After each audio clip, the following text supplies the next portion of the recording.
If you work with row after row of data that maybe you've downloaded from your accounting system, and from there you start working with maybe different of the different database tools that Excel has to offer, sorting and filtering and what have you. There's a ton of them that you can do, and you can see all about that in the database module number 7, where we cover that extensively. But in a small little area, one of the more popular things that people like to do is take various rows of their data and color them in with a particular color.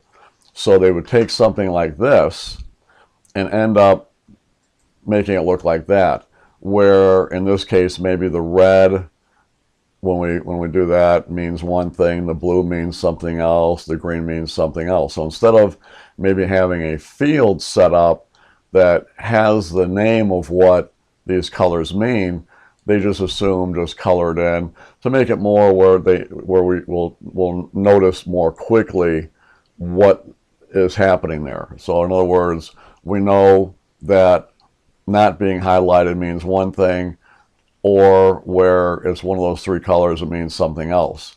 So what we usually do in that case is we'll go ahead and we'll just very easily select the row and color it in. So the way we would do this is we might go to maybe to this row right here, go ahead and like select it like this, all right? And then go into the Home tab, and over here we've got our Fill button, and it's called Fill Color. We can click onto that, and as you hover over the different colors, you'll see that one come in, and we'll click onto it, and there's your first one. Now you might find another row, another record that you have here, maybe this one here, and you'll go back into your fill, and maybe this time we'll pick the orange, all right? And maybe a little bit further down, you might go here and you might pick the color of, I don't know, maybe the blue, okay? Now, at that point, let's say you've got your 3 different colors at least in there. Now, if it turns out that you want to add color to another one and use one of those 3 colors, what would you do? Well, I suppose you can go back and reselect it again like this and say, okay, I want to make this one, I don't know, red or orange there. So I'll go back up to my drop down. I'll go find my orange, click onto it, and there I go. But another way you could do it would be to take your mouse, and let's say, for instance, you want to apply a green somewhere. Well, easy way would be to just click onto one of the green rows. Just click the whole row, all right? Go into the Home tab, and you've got your little Format Painter. You can click onto that, and then click on to another row, and you can actually just go right at the beginning here, it doesn't matter. Click right there, and it does that whole row. If you plan on doing it multiple times, what you can do is select the color, we'll do blue.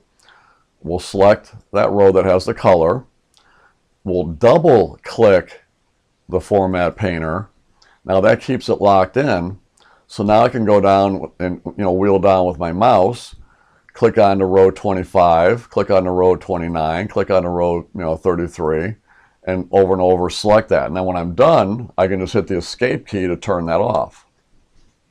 Now the whole idea of me showing this to you is that later on in other videos that you'll be watching, I'm going to show you how to use conditional formatting, but more specifically using a formula within conditional formatting that will automatically color an entire row like you see here based on some sort of a criteria.